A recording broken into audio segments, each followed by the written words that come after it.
ಮನೆಗೆ ಹೋಗೋದಕ್ಕಿಂತ ಮುಂಚೆ ನೀವು ಹೇಳಿದ್ರಂತೆ, ನಾನು ಈ ಒಂದು ಸಂಭಾವನೆ ಏನಿದೆ ಅಂದರೆ ಬಿಗ್ ಬಾಸ್ನಿಂದ ಬಂದ ಹಣವನ್ನು ನಾನು ಯಾವುದು ಕೂಡ ಯೂಸ್ ಮಾಡಲ್ಲ, ಆಶ್ರಮಕ್ಕೆ ಕೆಲವೊಂದು ಆಶ್ರಮದವ್ರು ನನಗೆ ಹೇಳಿದ್ರು. ಸೊ ಹೊರ್ತು ಸಂತೋಷ್ ಅವ್ರಿಗೆ ಎಷ್ಟು ದುಡ್ಡು ಬಂತು, ಈಗ ಬಂದಿದ್ದನ್ನೆಲ್ಲ ಅವ್ರಿಗೆ ಕೊಡ್ತಾರಾ ಅಂತ. ಮೇಡಮ್, ನಾನು ಎಲ್ಲಡಿಕೆ ಮೇಲೆ ₹1 ಕೊಡ್ರಿ ಅಂತ ಶೋಕ್ ಹೋಗಿದ್ದು, ಓಪನ್ ಆಗಿ ಹೇಳ್ತೀನಿ. ಅವರು ಇಲ್ಲ ಹಂಗಾಗಲ್ಲ, ಸಮ್ ಆಫ್ ಅಮೌಂಟ್ ಕೊಡ್ತೀನಿ ಅಂದರು. ಅದು ಎಷ್ಟು ಬಂದೈತೆ ಏನೋ ಗೊತ್ತಿಲ್ಲ. ಈ ಧ್ವನಿ ಮಹೇಶ್ ಅವ್ರಕ 1 ಲಕ್ಷ ಕೊಡ್ತೀನಿ ಅಂತ ಹೇಳಿದ್ದೀನಿ, ಕೊಡ್ತೀನಿ ಮೇಡಮ್, ಅಷ್ಟು. ಓಕೆ, ಒಳ್ಳೆ ಸಂಭಾವನೆ ಕೊಟ್ಟಿದ್ದಾರೆ. ಹೇಳ್ತಾ ಇರಲಿಲ್ಲ ಒಳ್ಳೆ ಸಂಭಾವನೆ ಅಂದರೆ ಏನು ಕೇಳ್ತೀರಾ ಮೇಡಮ್? ಎಲ್ಲಡಿಕೆ ಮೇಲೆ ₹1 ಕೊಡ್ರಿ ಅಂದರೆ ಅದು ಒಳ್ಳೆ ಸಂಭಾವನೆನಾ? ಕೊಡ್ತೀನಿ ಅಂತ ಹೇಳಿ ಕೊಡ್ತೀನಿ ಅಂದರೆ ಏನು ಎಷ್ಟು ಕೊಟ್ಬಿಡ್ತಾರೆ? ಇವಾಗ ಕೊಟ್ಟರೆ ನಾನು ಹೇಳ್ತೀನಲ್ಲ, ಆಡಿರೋ ಮಾತು ತಪ್ಪಲ್ಲ ಯಾವತ್ತೂ. ಕೊನೆವರೆಗೂ ಇದ್ರಿ ನೀವು. ಹೌದು ಮೇಡಮ್, ನಾನು ಹೇಳ್ತಾ ಇರಲಿಲ್ಲ. ಅವ್ರ ಹಣನ ನನಗೆ ಬೇಡ ಅಂತ ನಾನು ಒಳಗಡೆ ಹೋಗಕ್ಕೆ ಮುಂಚೆ ಕೊಟ್ಬಿಟ್ಟು ಹೋಗಿರೋ ಸ್ಟೇಟ್ಮೆಂಟ್ಗಳೇ ಹಾಕ್ರಿ ಬೇಕಾಗಿದ್ರೆ. ಅವತ್ತು ಹೇಳಿರೋದು ಒಂದೇ, ಇವತ್ತು ಹೇಳೋದು ಒಂದೇ.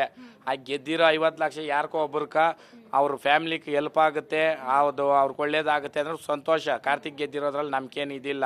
ಆ ಗೆಲುವು ಬಿಗ್ ಬಾಸ್ ಒಳಗಡೆ ಇರೋ ಗೆಲುವು ಅನ್ಕ. ಇಡೀ ಕರ್ನಾಟಕದಲ್ಲಿ, ಇಡೀ ಇಂಡಿಯಾನಲ್ಲಿ ಮನ್ಸುಗಳನ್ನ ಗೆದ್ದಿರೋದು ಹೊರತು ಸಂತೋಷ ಅಲ್ವಾ?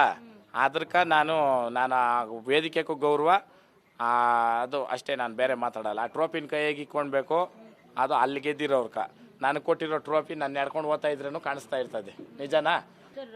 ಮನೆಗೆ ಹೋಗೋದಕ್ಕಿಂತ ಮುಂಚೆ ನೀವು ಹೇಳಿದ್ರಂತೆ, ನಾನು ಈ ಒಂದು ಸಂಭಾವನೆ ಏನಿದೆ ಅಂದರೆ ಬಿಗ್ ಬಾಸ್ನಿಂದ ಬಂದ ಹಣವನ್ನು ನಾನು ಯಾವುದು ಕೂಡ ಯೂಸ್ ಮಾಡಲ್ಲ, ಆಶ್ರಮಕ್ಕೆ ಕೆಲವೊಂದು ಆಶ್ರಮದವ್ರು ನನಗೆ ಹೇಳಿದ್ರು.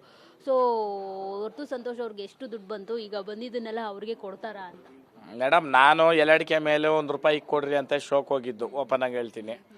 ಅವರು ಇಲ್ಲ ಹಂಗಾಗಲ್ಲ, ಸಮ್ ಆಫ್ ಅಮೌಂಟ್ ಕೊಡ್ತೀನಿ ಅಂದರು. ಅದು ಎಷ್ಟು ಬಂದೈತೆ ಏನೋ ಗೊತ್ತಿಲ್ಲ. ಈ ಧ್ವನಿ ಮಹೇಶ್ ಅವ್ರಕ 1 ಲಕ್ಷ ಕೊಡ್ತೀನಿ ಅಂತ ಹೇಳಿದ್ದೀನಿ, ಕೊಡ್ತೀನಿ ಮೇಡಮ್, ಅಷ್ಟು. ಓಕೆ, ಒಳ್ಳೆ ಸಂಭಾವನೆ ಕೊಟ್ಟಿದ್ದಾರೆ. ಹೇಳ್ತಾ ಇರಲಿಲ್ಲ ಒಳ್ಳೆ ಸಂಭಾವನೆ ಅಂದರೆ ಏನು ಕೇಳ್ತೀರಾ ಮೇಡಮ್? ಎಲ್ಲಡಿಕೆ ಮೇಲೆ ₹1 ಕೊಡ್ರಿ ಅಂದರೆ ಅದು ಒಳ್ಳೆ ಸಂಭಾವನೆನಾ? ಕೊಡ್ತೀನಿ ಅಂತ ಹೇಳಿ ಕೊಡ್ತೀನಿ ಅಂದರೆ ಏನು ಎಷ್ಟು ಕೊಟ್ಬಿಡ್ತಾರೆ? ಇವಾಗ ಕೊಟ್ಟರೆ ನಾನು ಹೇಳ್ತೀನಲ್ಲ, ಆಡಿರೋ ಮಾತು ತಪ್ಪಲ್ಲ ಯಾವತ್ತೂ. ಕೊನೆವರೆಗೂ ಇದ್ರಿ ನೀವು. ಹೌದು ಮೇಡಮ್, ನಾನು ಹೇಳ್ತಾ ಇರಲಿಲ್ಲ. ಅವ್ರ ಹಣನ ನನಗೆ ಬೇಡ ಅಂತ ನಾನು ಒಳಗಡೆ ಹೋಗಕ್ಕೆ ಮುಂಚೆ ಕೊಟ್ಬಿಟ್ಟು ಹೋಗಿರೋ ಸ್ಟೇಟ್ಮೆಂಟ್ಗಳೇ ಹಾಕ್ರಿ ಬೇಕಾಗಿದ್ರೆ. ಅವತ್ತು ಹೇಳಿರೋದು ಒಂದೇ, ಇವತ್ತು ಹೇಳೋದು ಒಂದೇ.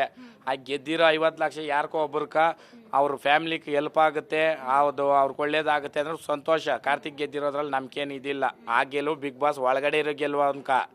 ಇಡೀ ಕರ್ನಾಟಕದಲ್ಲಿ, ಇಡೀ ಇಂಡಿಯಾನಲ್ಲಿ ಮನ್ಸುಗಳನ್ನ ಗೆದ್ದಿರೋದು ಹೊರತು ಸಂತೋಷ ಅಲ್ವಾ?